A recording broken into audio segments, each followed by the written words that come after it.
Hello, this is your read aloud for Wednesday, April 29th, The Diamond Mystery, and it's chapters 6, 7, and 8. Chapter 6 is called The Missing Apple. Maya was now on the top floor, standing just outside Luke Smith's office. She took a deep breath and lifted her hand to knock.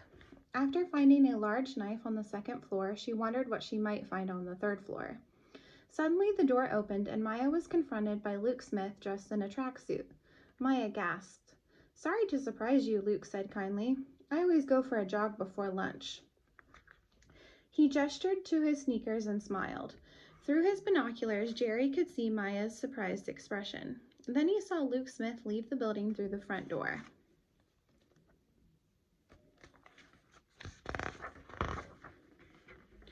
Luke Smith ran a few short feet, then stopped by the building's drain pipe, kneeling down to tie his shoelaces. With a quick motion, he picked up something from the street, hopped up, and ran off toward the post office. He had a big smile on his face.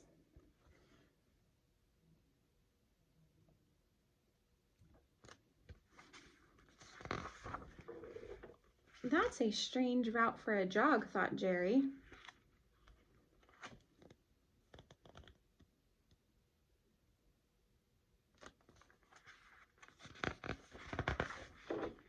Meanwhile, Maya looked around Luke's office.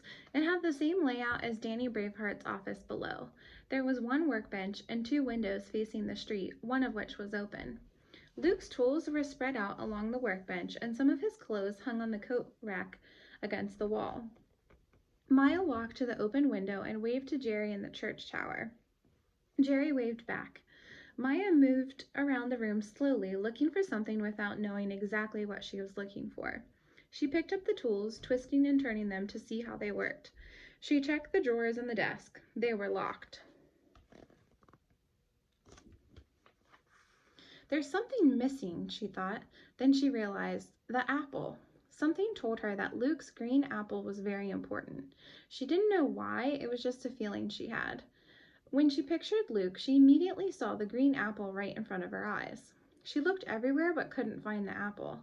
"He must have eaten it," she thought, "and I know just how to find out." Maya raced over to the trash can to look for the apple core, but it was empty. Suddenly, Jerry saw Luke Smith leave the post office. He tucked a small key in his pocket and jogged back to the jewelry store. Oh no, Maya was still nosing around his office looking for clues. Jerry watched Luke open the jewelry store door and disappear into the building. This is where a good tip-off would come in handy, thought Jerry. He needed to warn Maya somehow. Jerry opened his detective bag and took out a small mirror. He held it out through the shutters of the church tower and turned it toward the sun. It caught a ray of sunshine and reflected straight into Luke Smith's workshop. Jerry directed the beam of light into Maya's face.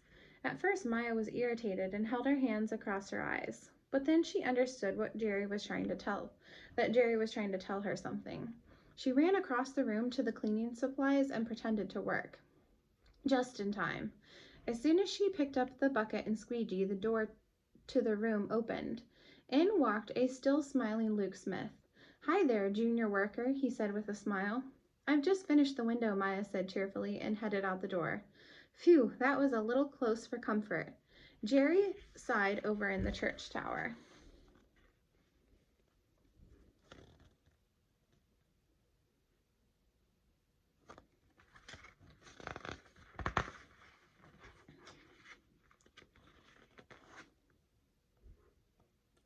Chapter 7 is called A Snack and a Solution. On the way down from Luke Smith's room, Maya bumped into Danny Braveheart and he dropped what he was carrying. Betting slips and gambling tickets fell like confetti and scattered down the stairs. Danny hastily gathered all of the fallen paperwork and cast a worried look down the stairs. Aha, thought Maya, that's what he was doing when I interrupted him earlier. He was sitting at his desk gambling instead of polishing the jewelry like he's supposed to. And now he's afraid that Mohammed Carrot will catch him.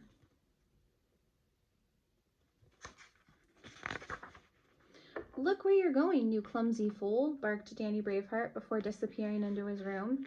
Maya quickly excused herself and continued down the stairs. Jerry came down from the church tower. In the church, he ran into Roland Sussman, the man with 3 S's. "Did you spot any birds?" asked the caretaker. "No, no luck today," replied Jerry, shaking his head. He said goodbye and walked across the street. Jerry and Maya had arranged to meet at the cafe next to the jeweler's. There they each ordered apple juice and a granola bar. They took a seat in the corner of the cafe where they could talk without being overheard. It had been a long, difficult day, and it wasn't over yet. It was time for the 2 detectives to discuss what they had each seen and heard that day. They sat in the cafe for an hour, talking and comparing notes. Jerry saw a lot that Maya couldn't have, and Maya filled him in on what she heard while she was working in the store. The 2 of them put together what they knew, and the clues fit together like the pieces of a puzzle.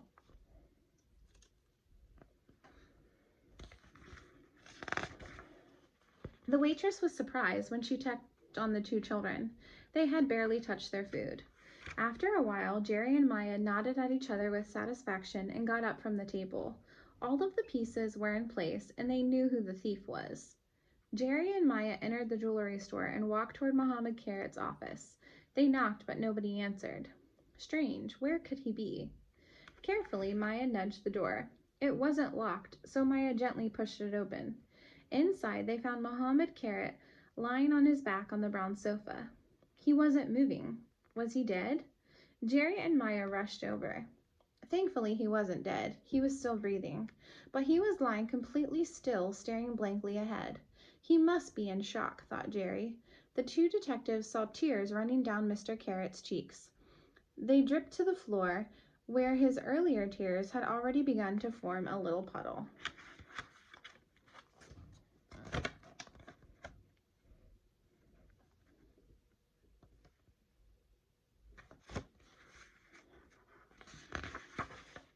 Today, a 7th diamond was stolen, he sniffled.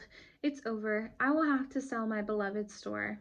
Not so fast, Mr. Carrot, said Maya. We think we know who has stolen your diamonds. In a flash, Mohammed Carrot sat up on the sofa, his eyes wide. Chapter 8. Who, Why, and How. Let me guess, said Mohammed Carrot, eagerly wiping tears from his mustache. It must be Vivian. She's disappointed because she's not getting a raise. She stole my diamonds so she could build a new house, and then she buys expensive necklaces and clothes with the money instead. Oh, how could she, groaned Mohammed Carrot. Vivian is innocent, said Maya, but she has a fiancé, a rich man who showers her with presents. Vivian didn't steal your diamonds. The only thing she's guilty of is kissing customers at work.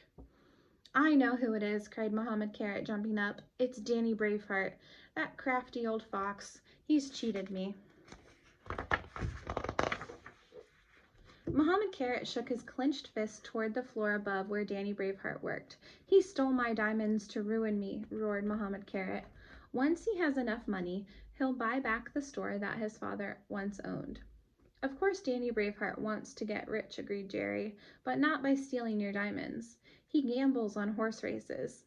Danny Braveheart isn't a particularly friendly or dedicated employee, but he isn't a diamond thief. Mohammed Carrot sank to his knees. Weeping with rage, he banged his fists on the floor. Luke Smith, he hollered. You bragging sports car driving villain, how could you?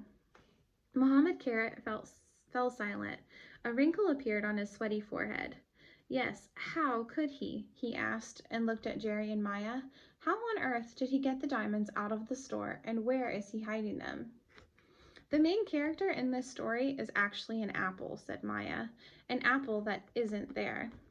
Mohammed Carrot scratched his head. Jerry scratched his nose. Mr. Carrot clearly didn't understand, so Maya continued. Every morning, Luke Smith brings an apple to the office, but he doesn't eat it, and he doesn't take it home. So the question is, where does the apple go? Yes, Jerry added. In the mornings, Luke works alone in his room.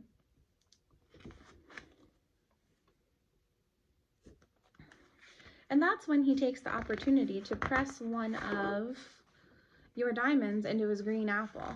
Then he opens the window and tosses the apple onto the roof. The apple rolls across the roof and into the gutter, where it then falls down the drain pipe and onto the sidewalk below. As soon as that's taken care of, Luke puts on his tracksuit and goes for his daily jog. Muhammad Carrot looked at the two sleuths with his mouth open wide. Maya said, "Just in front of the drain pipe, Luke, your healthy apple-eating jogger stops and pretends to tie his shoelaces. That's when he picks up the diamond-stuffed apple and runs to the post office to lock it in a safe deposit box."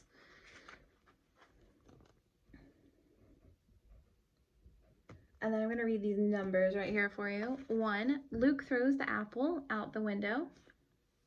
2, the apple rolls into the gutter. 3, the apple falls into the drain pipe. 4, the apple rolls onto the sidewalk. 5, Luke picks up the apple. 6, Luke jogs to the post office.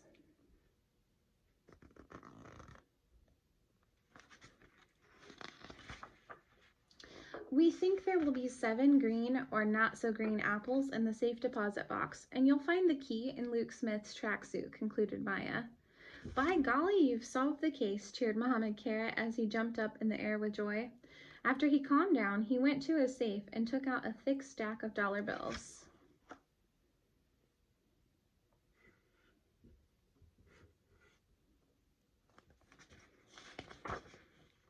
"Here you are," he said happily. "I am very pleased with the whodunit detective agency. By now you must excuse me. Luke Smith and I are going to take a little walk to the post office together." Jerry and Maya walked out of the office. Vivian Leander was standing outside. She had been listening at the door as usual. "Oh, I was just," she said, blushing. Jerry and Maya looked at each other and tried to hide their smiles. On the bus ride home, Maya suggested they buy a computer with the money they had just earned from Muhammad Carrot. But Jerry wasn't listening. He was looking out the window and scratching his nose. "Now I understand," he said finally, and laughed.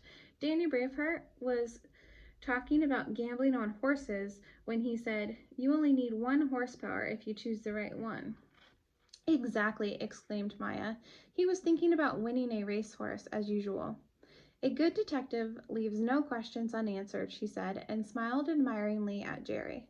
The next day, the church caretaker, Roland Sussman, and everyone else in the little town read something very exciting in the newspaper. The Whodunit Agency solves yet another case. The young detectives of the Whodunit Detective Agency, Maya and Jerry, have successfully solved a difficult case. Through clever investigative work, they have linked one of Muhammad Carrot's jewelry store employees to a crime.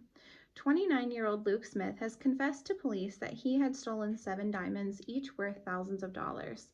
Mysteriously, Jerry has told the paper that he and Maya have 3 S's to thank for helping them solve the case. Now, a long prison sentence awaits Luke Smith, and there will certainly be many more assignments to come for Jerry and Maya's newly opened but already successful detective agency.